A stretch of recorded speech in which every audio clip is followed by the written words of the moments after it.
बिहार में सीबीआई की छापेमारी चल रही है। आप जानना चाह रहे होंगे कि छापेमारी क्यों हो रही है और ये लैंड फॉर जॉब स्कैम क्या है। इस मामले में क्योंकि सीबीआई की बिहार में कार्रवाई चल रही है, इसको लेकर राजनीति भी हो रही है, तो हम आपको इस रिपोर्ट में बताने जा रहे हैं कि लैंड फॉर जॉब स्कैम क्या है और इस मामले में सीबीआई ने क्यों कार्रवाई की है।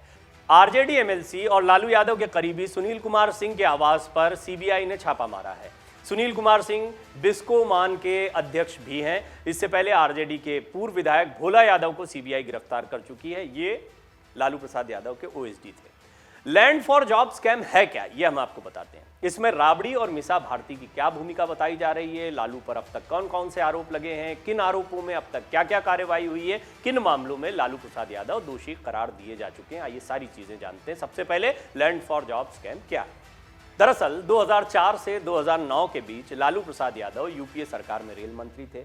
आरोप है कि लालू के रेल मंत्री रहते हुए रेलवे भर्ती घोटाला हुआ। कहा जा रहा है कि नौकरी लगवाने के बदले में आवेदकों से जमीन और प्लॉट लिए गए। सीबीआई ने इस मामले में जांच के बाद लालू प्रसाद यादव और उनकी बेटी मीसा भारती के खिलाफ मामला दर्ज किया। आरोप है कि जो जमीन ली गई वो राबड़ी देवी और मीसा भारती के नाम पर ली गई। रेल भर्ती से जुड़े एक और घोटाले का आरोप यूपीए सरकार में रेल मंत्री रहे पवन बंसल के भांजे विजय सिंगला पर लगा था। इस मामले में भी सीबीआई ने विजय सिंगला समेत 10 के खिलाफ एफआईआर दर्ज की। इस मामले में विजय सिंगला पर मनी लॉन्ड्रिंग का भी आरोप लगा। क्या यह मामला 2017 के आईआरसीटीसी घोटाले से अलग है, ये भी आपको बताते हैं। आईआरसीटीसी का मामला रेलवे भर्ती घोटाले से अलग है। आईआरसीटीसी घोटाले का आरोप भी 2004 में लालू के रेल मंत्री रहते होने के दौर की बात है। दरअसल रेलवे बोर्ड ने उस वक्त रेलवे की कैटरिंग और रेलवे होटलों की सेवा को पूरी तरह आईआरसीटीसी को सौंप दिया था। इस दौरान रांची और पुरी के बीएनआर होटल के रखरखाव, संचालन और विकास को लेकर जारी टेंडर में अनियमितताएं किए जाने की बात सामने आई थी। यह टेंडर 2006 में एक प्राइवेट होटल सुजाता होटल को मिला था। आरोप है कि सुजाता होटल्स के मालिकों ने इसके बदले में लालू प्रसाद यादव परिवार को पटना में 3 एकड़ जमीन दी, जो बेनामी संपत्ति थी। इस मामले में भी लालू प्रसाद यादव, राबड़ी देवी और तेजस्वी यादव समेत कई लोग आरोपी हैं। आप बार बार आईआरसीटीसी घोटाला सुनते होंगे कि ये क्या है। तेजस्वी पर बहुत बार इसकी जांच की आंच आती है, तो क्या है ये मामला, इससे आपको समझ में आ गया होगा। अब चारा घोटाले से जुड़े 5 मामलों का क्या हुआ है वो भी आपको बता देते। चारा घोटाले से लालू प्रसाद यादव का बहुत ज़्यादा नाम जुड़ता है। लालू प्रसाद यादव चारा घोटाले के अलग अलग 5 मामलों में दोषी करार दिए जा चुके हैं। आइए जानते हैं सभी 5 मामलों के बारे में और कोर्ट ने क्या क्या सजा उन्हें सुनाई है। सबसे पहले चाईबासा कोषागार से अवैध तरीके से 37.7 करोड़ रुपया निकालना। इससे पहले लालू प्रसाद यादव पर आरोप लगा था कि उन्होंने चाईबासा कोषागार से अवैध तरीके से 37.7 करोड़ रुपए निकाले थे। इस मामले में लालू यादव समेत 44 आरोपी थे। मामले में आरजेडी मुखिया को 5 साल की सजा हुई।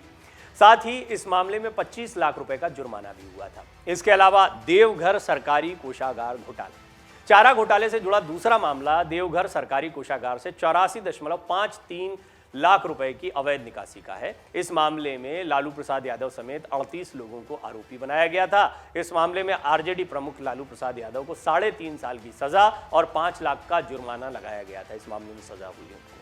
तीसरे मामले में भी 5 साल की सजा। तीसरा मामला भी चाईबासा कोषागार का है। इस मामले में 33.67 करोड़ की अवैध निकासी का आरोप लगा। इस मामले में लालू प्रसाद यादव समेत 56 आरोपी बनाए गए थे। कोर्ट ने आरजेडी प्रमुख को दोषी करार देते हुए 5 साल की सजा सुनाई। 10 लाख रुपए का जुर्माना भी लगाया गया था। अब चौथा मामला जिसमें 7 साल की सजा हुई। चारा घोटाले से ही जुड़ा चौथा मामला दुमका कोषागार से 3.13 करोड़ रुपए की अवैध निकासी का है। इसमें लालू प्रसाद यादव को दोषी करार देते हुए 2 अलग अलग धाराओं में 7-7 साल की सजा सुनाई गई। इसमें 60 लाख रुपए जुर्माना भी लगाया गया था। डोरंडा कोषागार मामले में भी 5 साल की सजा सुनाई गई। चारा घोटाले से ही जुड़ा डोरंडा कोषागार का मामला भी था। इसमें कोषागार से अवैध तरीके से 139 करोड़ रुपए निकाले गए थे। इस मामले में लालू प्रसाद यादव समेत 170 लोगों को आरोपी बनाया गया था, जिनमें 55 की मौत हो चुकी है। कोर्ट ने इसी साल फरवरी में लालू प्रसाद यादव को इस मामले में दोषी मानते हुए 5 साल की सजा सुनाई थी। 60 लाख रुपए का जुर्माना भी लगाया था। अब लालू प्रसाद यादव बाहर हैं। कैसे बाहर हैं आप जानना चाह रहे होंगे। दरअसल अभी जमानत पर बाहर हैं लालू प्रसाद यादव। लालू प्रसाद यादव अब तक चारा घोटाले के 5 मामलों में दोषी साबित हो चुके हैं। सभी मामलों में उन्हें सजा मिली है। हालांकि इन सभी मामलों में अभी वो जमानत पर बाहर हैं। IRCTC घोटाले में अभी क्या स्थिति है वो भी आपको बता देते हैं। इस मामले में दिल्ली की पटियाला हाउस कोर्ट से लालू प्रसाद यादव, उनकी पत्नी राबड़ी देवी, बेटे तेजस्वी यादव को जमानत मिली थी। फिलहाल तीनों अभी जमानत पर बाहर हैं। अब ये जो मामले हैं इनमें जमानत पर तो बाहर हैं, लेकिन अब भी छापेमारी होती रहती है। अब भी कई और जानकारियों को हासिल करने के लिए CBI की रेड पड़ती रहती है। आपने देखा होगा कि जब JDU और RJD की सरकार बन रही थी उस समय पे गृह मंत्रालय की मांग कर रहे थे तेजस्वी यादव। राबड़ी देवी ने भी कहा था कि गृह मंत्रालय तेजस्वी यादव को दिया जाए। इस तरह की खबरें आ रही थी मीडिया रिपोर्ट्स के मुताबिक। ये मांग क्यों थी?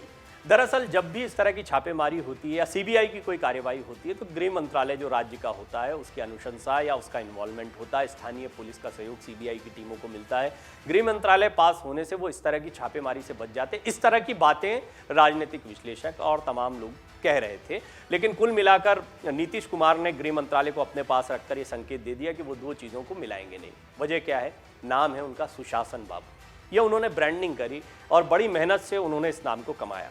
दरअसल बीजेपी के साथ मिलकर जब सरकार बनाई तो RJD का भ्रष्टाचार ही नीतीश कुमार के लिए सबसे बड़ा मुद्दा था। कि जितने मुद्दे हमने आपके सामने रखे हैं, जो भी मामले हैं, ये मामले वो गंभीर मामले थे जिनकी वजह से हमेशा नीतीश कुमार लालू प्रसाद यादव पर हमलावर रहे और इन मामलों में वो बचाव भी नहीं कर सकते क्योंकि कोर्ट से दोषी पाए गए हैं लालू प्रसाद यादव।